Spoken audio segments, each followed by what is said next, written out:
흔히들 한 번 사는 인생, 후회 없이 라는 말을 하고는 합니다. 하지만 후회 없는 인생을 보내는 사람은 아마 없을 겁니다. 크고 작은 인생 경험 속 후회는 늘 부산물로 남게 되죠. 흐르는 물은 내 세월과 같고, 부는 바람은 내 마음과 같고, 저무는 해는 내 모습과 같으니 어찌 늙어보지 않고 인생을 말할 수 있겠습니까? 젊은 날 식탁에는 꽃병이 놓였더니 늙은이 식탁에는 약병만 줄을 섭니다. 인생은 고작 꽃병과 약병 사이인 것을 왜 일찍 깨닫지 못했을까요? 잘 먹고 잘 사는 것은 모두의 꿈입니다. 그러나 영원한 삶은 없으니 내 식탁에 약병이 줄을 서기 전에 욕심은 좀 버리고 폼 잡지 말고 베풀며 사는 것도 잘 사는 방법이겠지요. 우리나라 사람들은 유독 나이에 대한 강박이 심합니다. 30은 신입사원으로는 늦은 나이. 40살은 결혼 못했으면 평생 혼자 산다는 인식. 50, 60이 되어 뭘 좀 해보려고 하면 나이 먹고 주책이다.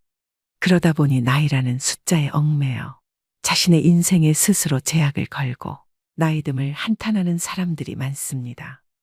하지만 여기 자연스러운 나이듦을 받아들이고 후회 없는 노후를 보내는 사람들이 있는데요. 또 우리보다 먼저 인생을 경험한 선배들이 죽기 전 가장 후회했던 것은 무엇일까요? 그래서 오늘은 이른이 되기 전 깨닫지 못하면 땅을 치고 후회하는 7가지에 대해 여러분들과 이야기를 나눠보고자 합니다. 오늘의 영상 끝까지 시청하시고 행복한 노후를 위한 해안을 얻으셨으면 좋겠습니다. 바로 시작하겠습니다. 죽기 전 사람들이 가장 많이 한 후의 첫 번째는 가족 등 타인이 바라는 삶을 산 것. 다른 사람들의 기대에 맞추지 말고 스스로에게 진실한 삶을 살 용기가 있었더라면 하는 것이었는데요. 많은 사람들이 부모님이나 타인의 기대에 부응하기 위해 하고 싶은 일이 있어도 자신의 의지를 억지로 굽히며 살아갑니다. 우리나라에는 오죽하면 K장녀, K장남이라는 말도 있죠. 물론 내가 사랑하는 가족이 원하는 삶을 사는 것도 어떤 의미에서는 행복이 될 수 있지만 이러한 선택이 반복되면 점점 개인적인 만족을 무시하고 외부 요인에 기반한 삶을 살게 될 수 있습니다. 사람들은 삶이 끝나갈 때쯤 돼서야 얼마나 많은 꿈을 이루지 못했던가를 명확하게 볼 수 있습니다. 자기 자신을 돌보는 것, 그것은 인생의 성공을 위해 앞만 바라보며 달리던 중년을 지나면서 그 중요성과 필요성이 더욱 커집니다. 지금이라도 늦지 않았습니다. 타인의 기대보다는 내가 원하는 삶은 무엇인지 깊이 통찰해 보셔야 합니다. 그래야 훗날 삶이 다할 때 다르게 살았으면 어땠을까가 아닌 이렇게 살아서 기쁘다라는 생각이 들 것입니다. 두 번째는 여행을 내일로 미룬 것. 60세 이상 노인분들은 다른 지역, 다른 환경에서 자랐어도 한 가지 공통점이 있습니다. 그들 대부분이 한 지역에서 어린 시절을 줄곧 보냈다는 점입니다. 적어도 수십 년은 고향을 떠나지 않고 살았습니다. 요즘은 인터넷이나 스마트폰으로 세상의 여러 풍경과 다양한 사람들의 모습을 접할 수 있었지만 1980년대까지만 해도 비행기를 타본 사람 역시 극히 드물었죠. 그래서 어르신들은 여행을 더 많이 했더라면 이라고 아쉬움을 표현합니다. 81세 김경수 씨는 말합니다. 우리 부부는 은퇴하면 여행을 많이 하기로 했지. 그런데 정작 은퇴 후에는 아내가 세상에 없었어. 너무 늦었지. 몇 번 혼자 여행을 가긴 했는데 혼자 가니까 재미가 없더라고. 로키 산맥을 버스를 타고 지나가는데 풍경이 예술이었어. 옆자리에 아내가 있었더라면 이렇게 말하고 싶더군. 저 빛깔 좀 봐. 인생 선배들은 다른 곳에 지출할 돈을 아끼거나 먼저 사용해도 좋을 만큼 여행은 가치 있는 일이라고 말합니다. 여행은 견문은 넓혀주고 삶의 구심점을 찾게 도와주며 여러 가지 새로운 것들에 도전하게 해주므로 아주 많은 이익을 준다고 얘기합니다.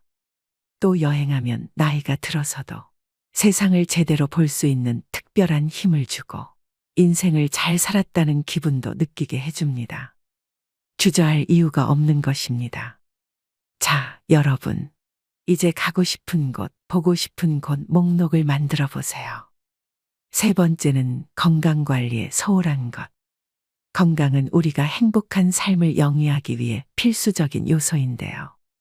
늘어난 수명만큼 관심이 커진 것이 몸도 마음도 건강한 노후입니다.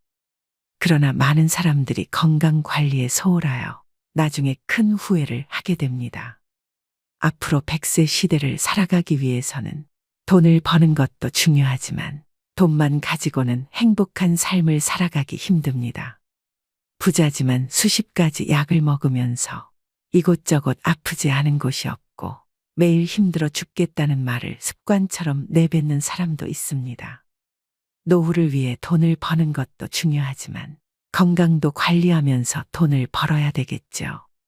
암이나 뇌졸중 등 큰 병이라도 걸리면 힘들게 벌어놓은 돈은 밑 빠진 독에 물 붓기처럼 의료비로 빠져나가기 십상인데요. 조금이라도 건강할 때 자신의 건강에 관심을 가지셔야 됩니다. 건강관리를 위해 적극적으로 권하고 싶은 것이 있습니다. 바로 신체 단련인데요. 즉 운동을 생활화하는 것입니다. 운동은 체력을 증진하고 고혈압 및 당뇨 등 기저질환을 예방하거나 조절하는 데 큰 효과가 있습니다. 그리고 무엇보다도 가장 중요한 뇌 건강에 큰 도움을 줍니다. 여러분은 100세 시대를 건강하게 살아낼 자신이 있으신가요? 자신의 선택에 따라 행복한 삶을 살아가기도, 질병의 고통 속에서 살아가기도 합니다. 뭐니 뭐니 해도 결국엔 건강을 이길 수 있는 것은 세상에 아무것도 없음을 명심하셔야 됩니다. 네 번째는 일만 너무 열심히 한 것.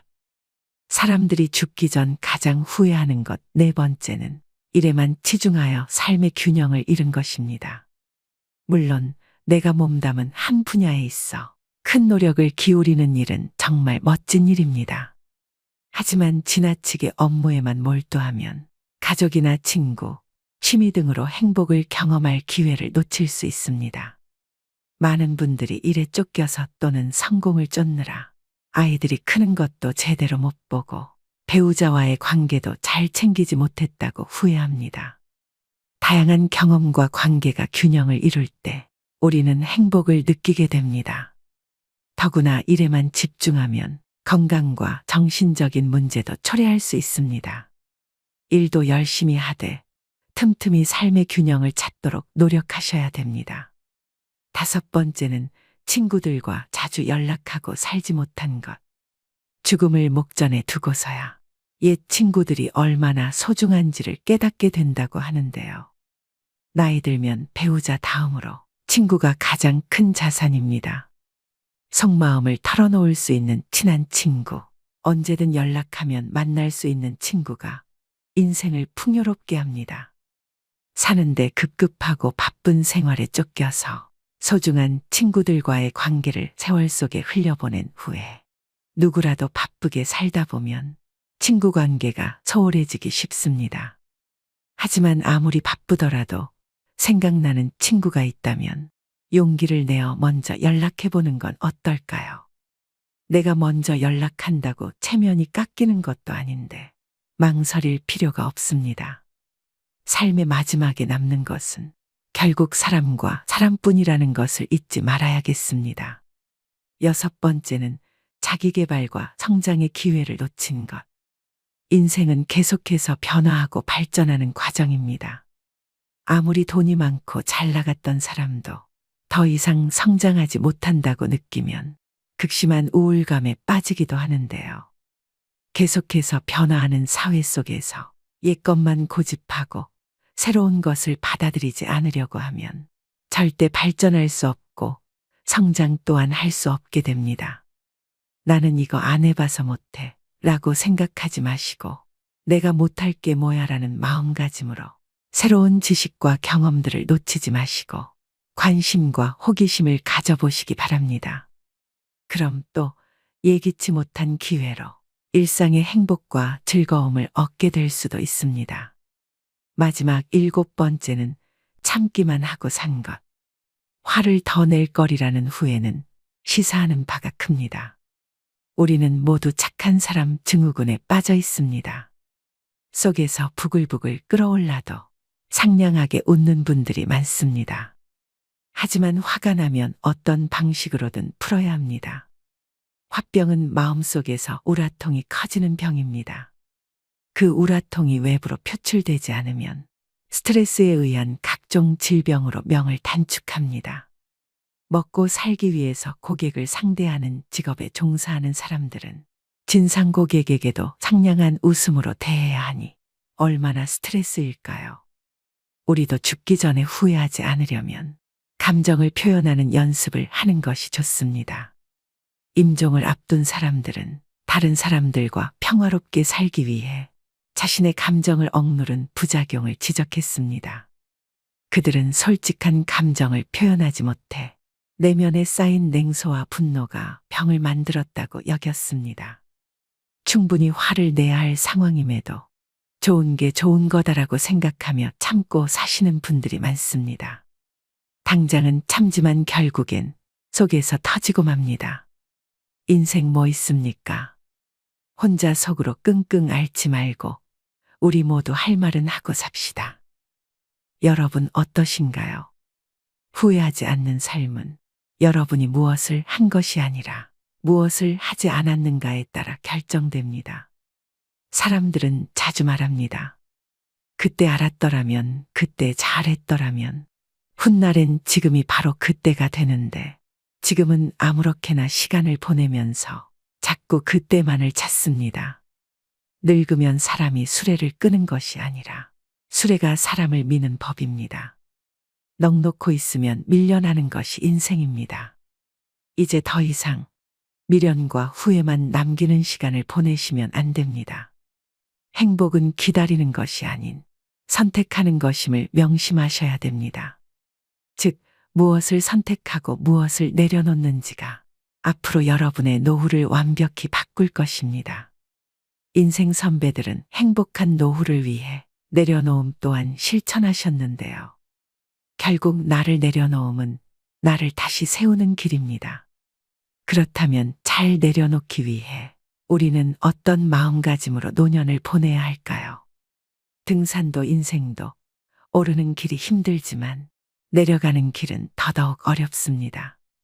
그래서 삶의 길을 멋지게 내려가기 위해 늙음의 미학을 찾아보는 것입니다. 나이 들수록 행복한 노후를 보내기 위해 실천해야 되는 늙음의 미학 5가지에 대해 말씀드리겠습니다. 늙음의 미학 제1장은 비움의 미학입니다. 비움의 실천은 버림으로써 여백을 만드는 일입니다. 버림이란 말이 맞지만 너무 냉혹하게 들릴 수도 있죠. 점잖게 나눔이라 해도 좋습니다.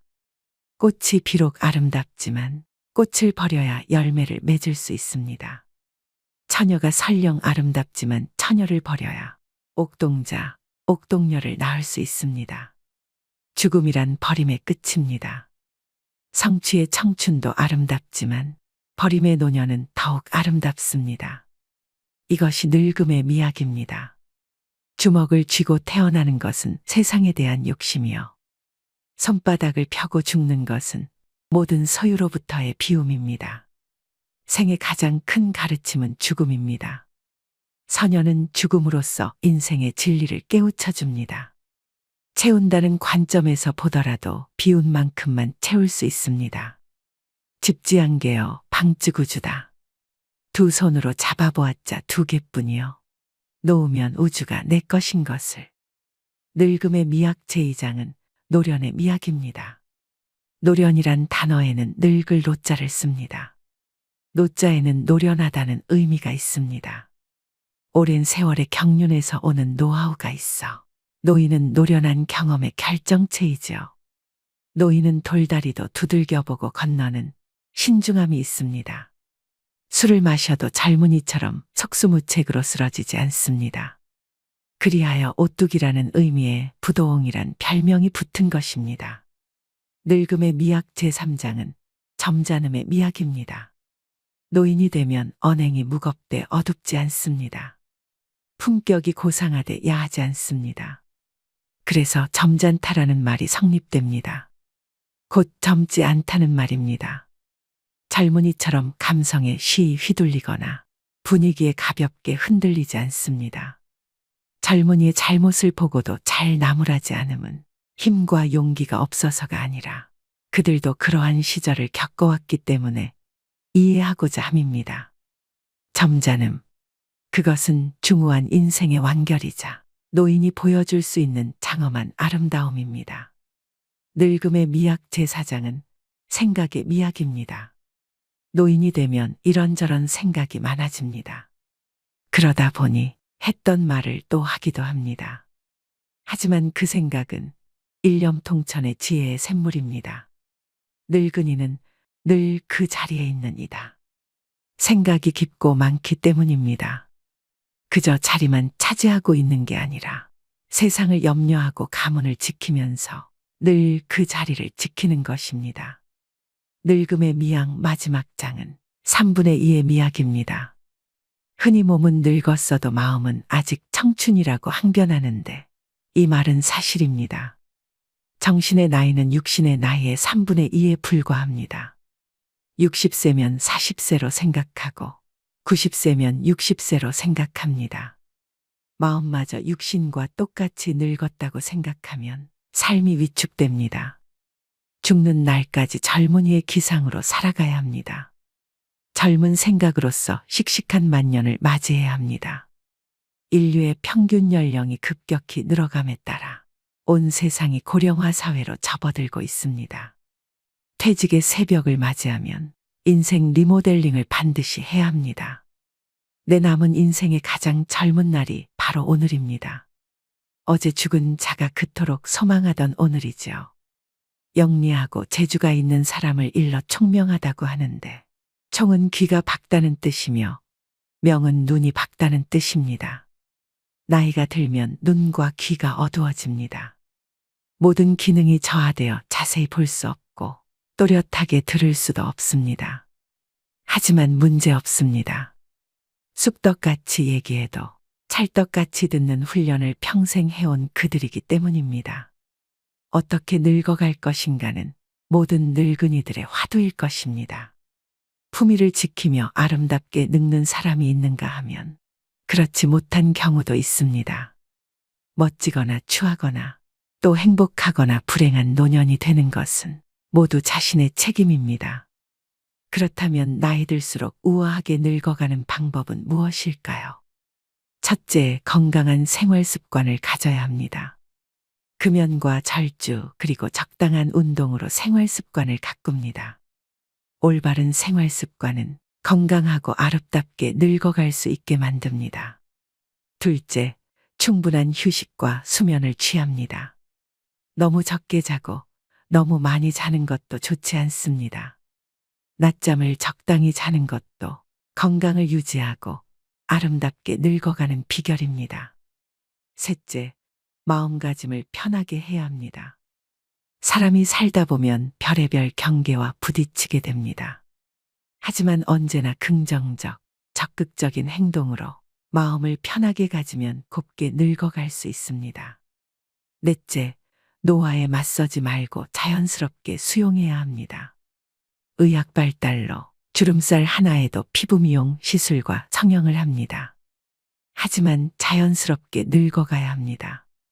나이에 맞지 않는 어색함을 주는 얼굴은 오히려 우아함을 상실합니다. 다섯째, 욕심을 버려야 됩니다. 아무리 의욕 있고 하고 싶어도 나이 들면 욕심을 부리면 안 됩니다. 나이 들어 욕심 부리면 추하게 보여 외면당하기 십상입니다. 여섯째, 말을 줄인다. 젊은 애들은 제잘제잘 말을 많이 하면 귀엽습니다. 그런데 나이 들어 말을 많이 하면 다들 싫어합니다. 특히 잔소리는 금물입니다. 일곱째, 회의나 모임에 부지런히 참석하세요. 불러만 줘도 기쁜 나이입니다. 대외 활동을 기피하면 정신과 육체가 모두 병들 수 있습니다. 동창회나 카페 모임, 옛 직장 동료 모임 등에 웬만하면 빠짐없이 참석해야 됩니다. 8째, 공덕을 쌓습니다. 지금 쌓은 공덕이 내 인생 미천이 됩니다. 내 생을 이 생보다 멋지게 살려면 생전에 아낌없이 베풀어야 합니다. 보시보다 더 큰 공덕이 없다고 했습니다. 9째, 사랑을 합니다. 사랑을 받고 사랑을 주는 것만큼 아름답게 늙어가게 하는 일은 없습니다. 사랑을 하면 얼굴색이 변하고 곱게 늙어갈 수 있습니다. 마지막 10번째, 죽음을 준비합니다. 인간은 누구나 죽습니다. 우주의 섭리를 거부하고 더 살겠다고 발버둥치는 것을 노출하고 합니다. 오늘의 영상 어떠셨나요? 노력 여하에 따라서 누구나 아름답고 행복하게 늙어갈 수 있습니다. 그 남다른 노력을 소홀히 하지 않는 것이 바로 지혜이죠. 인간은 지난 세월을 어떻게 살았느냐에 따라 노년이 평가됩니다. 그래서 자기 관리를 잘하는 것은 축복이며 아름다운 노년의 길일 텐데요.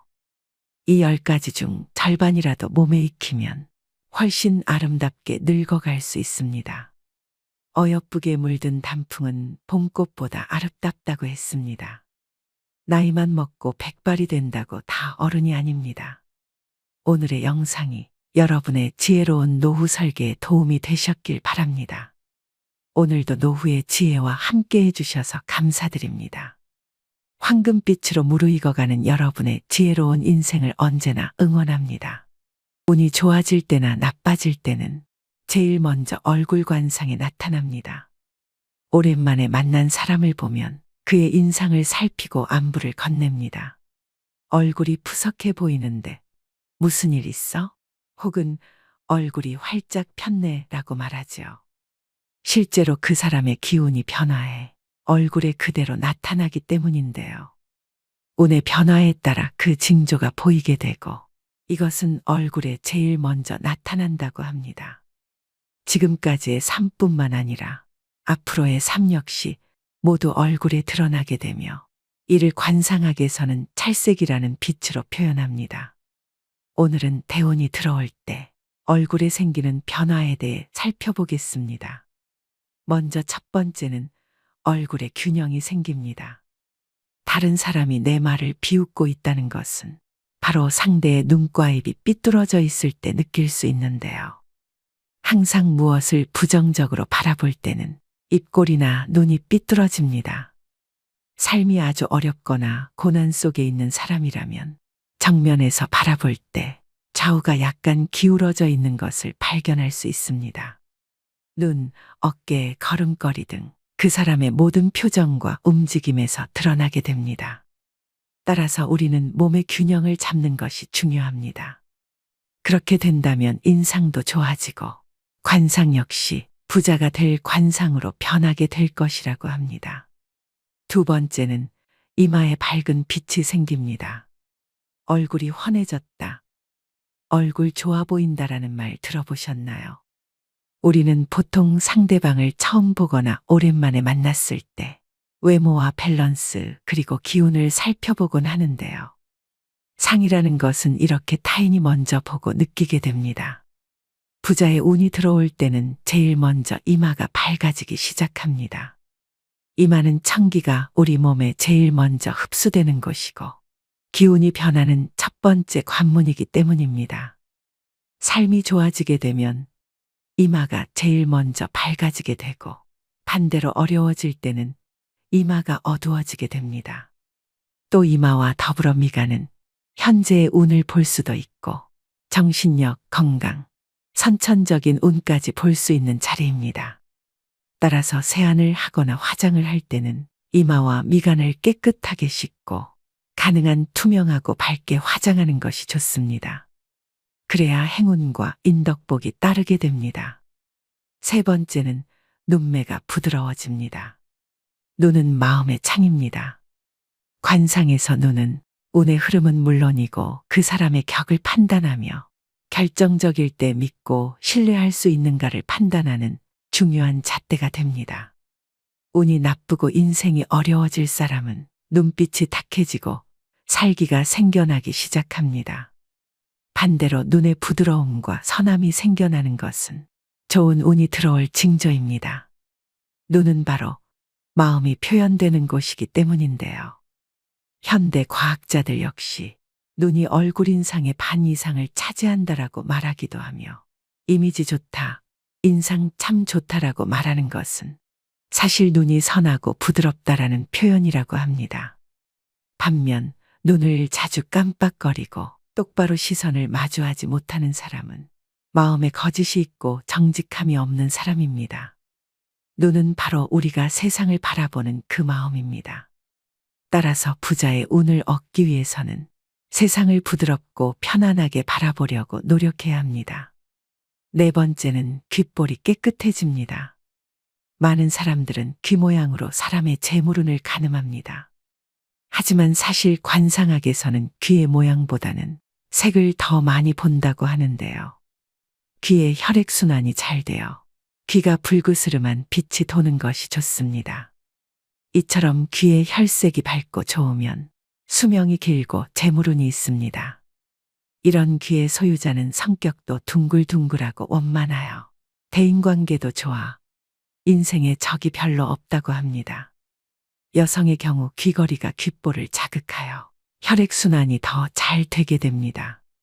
또 시간 날 때마다 귀를 한 번씩 문질러주는 습관은 운을 좋게 만들 뿐 아니라 간과 신장의 기운을 강화시켜주는 행위인데요. 상학적으로는 자신감과 운을 살려주는 동작이라고 합니다. 다섯 번째는 입에 편안함이 보입니다. 입은 모든 복을 받아주는 밥그릇입니다. 또한 관상학에서 입은 한 사람의 앞날을 측정하는 척도라고 하는데요. 입이 편안해 보인다면 부자의 운이 살아나고 입이 불편해 보이거나 움직임이 많다면 반드시 가난해지거나 불행해집니다. 따라서 입을 꽉 다무는 대신 항상 입은 부드럽게 닫고 상악과 하악에 약간의 간격을 두어 누가 봐도 편안한 입이 되도록 하는 것이 좋습니다. 부자의 운을 만드는 최고의 표정입니다. 여러분 어떠신가요? 대표적인 부자인 이병철 부자를 비교해보면 아들 이건희는 전형적인 부자상이고 아버지 이병철은 부자가 될 상이 아님에도 부자가 된 사람으로 심상의 대표적인 사람입니다.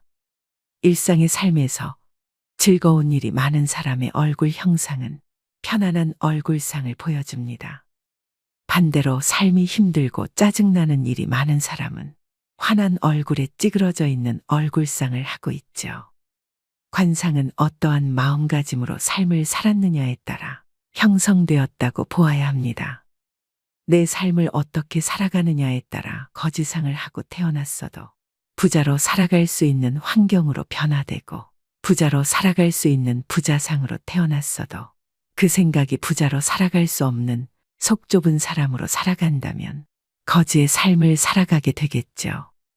그렇다면 어떻게 하면 나에게 더 큰 대운이 들어와 좋은 관상으로 바뀔 수 있을까요? 지금부터는 그 해답을 알려드리려고 합니다. 영상 끝까지 시청하시고 그대로 실천하신다면 여러분의 인생에 말년복과 재물복이 터지는 좋은 운이 찾아올 것입니다. 인간의 운은 좋고 나쁨, 행복과 불행은 단연 먹고 마시는 것을 절제할 수 있느냐, 없느냐에 따라 결정된다는 것을 빨리 깨달아야 합니다. 결코 배불리 먹지 말 것이라는 책의 저자인 미즈노 남보쿠는 에도 시대의 이름을 떨친 관상가입니다. 당시 평균 수명이 40대 중반이었던 시대에 78세까지 장수한 인물인데요. 그는 성공과 장수가 음식에 절제해 있음을 가르치며 3,000명의 제자가 있었습니다.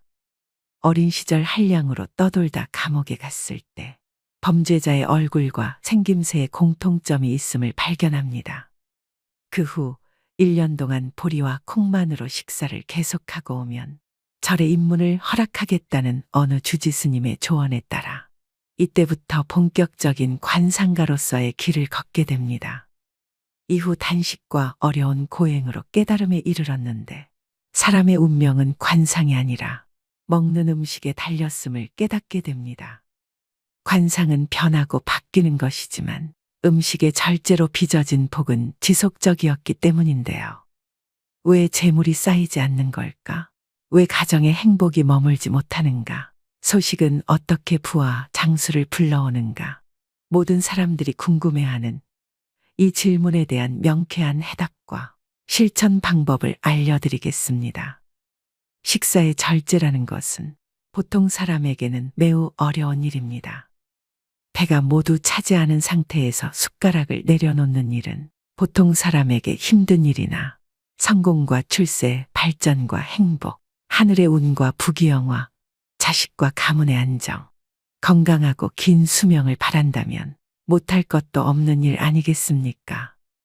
자녀의 관상이 궁색해 보이는 빈상으로 태어났더라도 그 부모가 음식을 절제하면 그 관상이 변하게 됩니다. 몇 끼마다 한 숟가락의 음식이라도 덜어 남을 도우면 자신뿐만 아니라 자식의 빈상도 복상으로 변하는 것이 자연의 이치입니다. 음식은 생명의 원천이며 평생의 행운과 불운이 모두 음식에서 비롯돼 나오는 것입니다. 음식을 절제하는 사람은 타고난 인상이 좋지 않아도 운이 좋은 사람이 많습니다.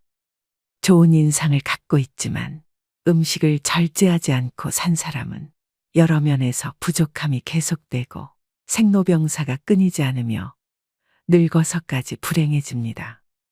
여기서 말하는 절제란 적게 먹는 것 외에도 규칙적인 식사가 포함됩니다.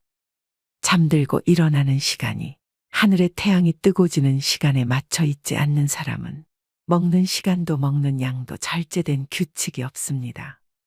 이런 사람은 하늘로부터 받은 타고난 할당량보다 더 먹지 못하고 오히려 줄어듭니다. 자기가 갖고 태어난 양만큼 먹고 사는 사람은 운이 좋고 나쁨이 없고 그 좋고 나쁨이 없는 것이 관상으로 얼굴에 모두 드러나 있으며 특별히 좋은 것도 나쁜 것도 없이 살아갑니다.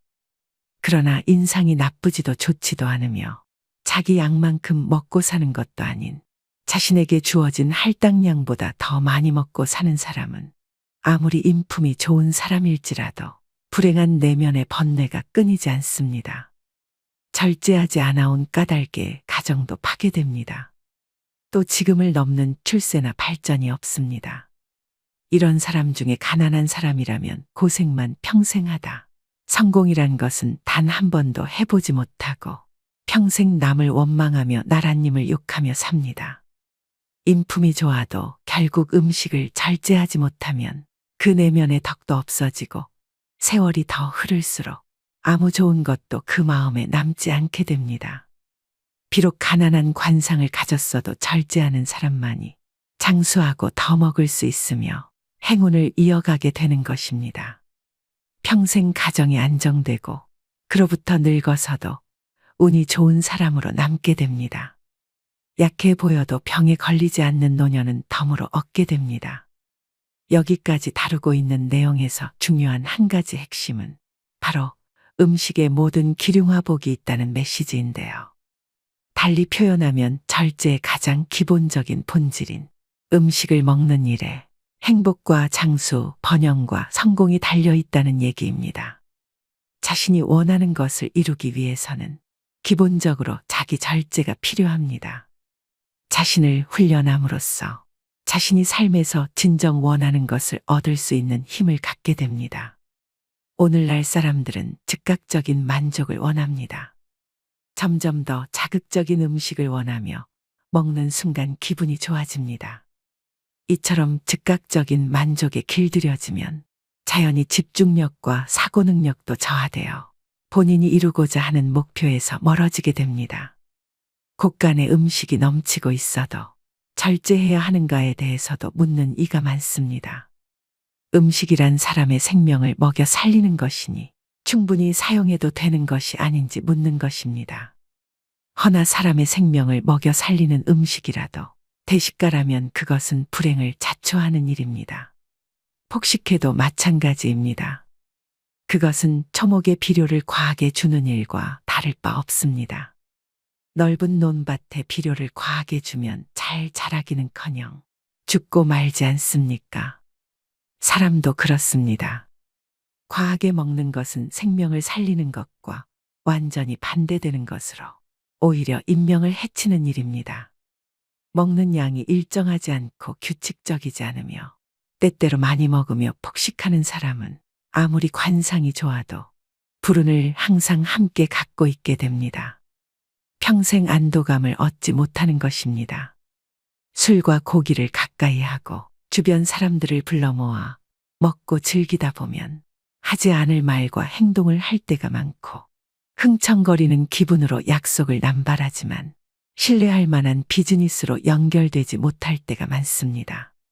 외모가 정갈하고 잘 갖춰져 보여도 식습관이 엉망인 사람은 그 정갈함이 오래가지 못하거나 잠깐 그 용모를 유지하는 것일 뿐 마음이 엄격하지 못한 사람일 뿐 아니라 반드시 허세꾼이며 거칠에만 하는 사람이니 멀리해야 합니다. 신분이 높아도 신분이 낮은 사람처럼 조잡스럽고 망측한 음식을 좋아하며 그것을 즐겨 찾아 많이 먹는 사람은 마음이 천박할 뿐 아니라 수명도 타고난 명보다 더 빠르게 줄어듭니다. 사람은 모두 하늘에서 받은 먹을 양이 정해져 있습니다. 그렇다 해도 명운을 스스로 더 좋게 하고 행운을 불러올 수 있는 하늘의 복이 바로 음식 절제에 있으니 신분이 낮은 사람은 균형이 올바른 식사를 기본으로 하고 채소가 많은 식사하기를 불평하지 않아야 합니다. 이렇게 되면 그 집안에 먹을 수 있는 복이 더 늘어나게 됩니다. 이렇게 늘어난 먹을 복은 자손에게까지 물려줄 수 있게 됩니다. 무병장수할 관상이라도 젊어서부터 매일 맛있는 음식을 찾기 좋아하는 미식가는 나이가 들면 위장병에 걸리게 됩니다. 관상이 좋다고 운이 좋을 것이라고 착각하면 결코 안 될 것입니다. 늙어서까지 행복하고 싶은 사람은 젊어서 하루라도 빨리 절제된 식생활을 하면 수명을 다할 때까지 만족스러운 삶을 누릴 수 있는 것입니다. 어려서부터 절제된 식습관을 가지고 있었다면 하늘에서 받게 되는 음식의 양이 천지에 퍼져 자손에까지 반드시 반영되고 그 자신도 그로부터 만족을 얻게 됩니다. 자신이 죽어도 자신이 쌓아놓은 음식의 양을 자손이 받게 되기 때문입니다. 따라서 음식을 절제하고 이를 엄격하게 통제하는 것은 자기 자신만을 위하는 일을 넘어 부모에 대한 효행의 기본이 되는 것입니다. 옛날에 교만한 사람은 그 처세가 오래가지 못한다는 말이 있습니다. 아무리 행복한 사람이라도 식사는 반드시 절제해야 합니다. 비록 가난하고 수명이 짧아도 사려 깊게 음식이나 물건, 자신의 소유물을 아껴서 사용하면 스스로 하늘과 땅으로 뻗어나가 그만큼의 행복과 생명을 늘리게 되는 것이 하늘의 이치입니다. 그러므로 자신이 받고 태어난 음식의 할당량을 벗어나 먹지 않아야 합니다. 그것보다 적게 먹고 절제하면 음식의 양은 더 많이 늘어나 애초에 받은 것보다 더 길게 먹을 것이 풍족해지지만 그 양을 모두 채우면 행운은 고사하고 불행이 가득하다 힘들게 죽게 되며 그 양보다 더 많이 먹으면 가정과 자손까지 망치게 되며 예기치 못한 재앙과 손실이 일어나니 이보다 더 중요한 법이 어디 있겠습니까? 절제하지 않으면 그 누구라도 늙어서 불행이 찾아옵니다. 그도 그럴 것이 술로 인해 피가 많아지고 마음은 느슨해질 수밖에 없습니다. 마찬가지로 과식하거나 폭식하는 사람은 배불리 먹고는 마음을 늘어뜨립니다. 자연스레 졸음도 몰려오니 마음도 느슨해지고 정신도 신체도 마음도 점점 더 침체해 갑니다. 결국 그런 것들이 병을 몰고 와 죽음을 맞이하게 됩니다. 비록 부잣집에 가세가 기울고 망했어도 만약 후대에 누군가 자신의 식단을 검소하게 유지하고 식사를 줄여 아끼며 살다 죽음이 가까워지면 천지개벽이 일어나 그 집안이 다시금 수입이 늘고 번영을 향해 나가게 됩니다. 그가 복을 지었기 때문입니다. 비록 빈곤한 관상이라도 실제 빈곤한 사람처럼 식사를 균형 있게 하고 엄격하게 통제하면 빈곤은 그 얼굴의 관상에 아랑곳하지 않고 사라져 버립니다. 면죄부를 얻은 것이고 그에 상응하는 금은 보화를 얻은 것입니다. 생명이 있는 한 누구에게나 행운은 있는 것입니다. 다만 살아있는 동안 더 많은 좋은 운을 얻고 싶거든 아침 일찍 일어나십시오. 아침에 일어나 하는 모든 일에 정성을 다하고 모든 만물이 소생하는 새벽의 강한 기운을 온몸으로 모두 누리십시오. 또한 음식을 절제하는 것을 그 습관에 더하면 원하는 것이 천리에 이루어지고 점차 운이 열릴 것입니다. 운이란 사람 됨됨이에 따라 이리저리 달라지는 것이 아니라 자신의 마음을 하는 일에 얼마나 집중했는가에 따라 달라진다는 것을 기억하셔야 됩니다. 누구라도 3년을 절제하면 없던 운이 드러납니다. 건강해지며 머리와 마음이 맑아져 하는 일마다 큰 힘을 두루 발휘하게 되니 성공과 출세는 당연한 열매일 뿐 저절로 열리게 되는 것입니다. 언제나 자신이 가진 것보다 적게 사용하고 아껴 사용하며 적게 먹는 절제에서만 성공과 발전과 지복이 흐르게 되는 것일 뿐입니다.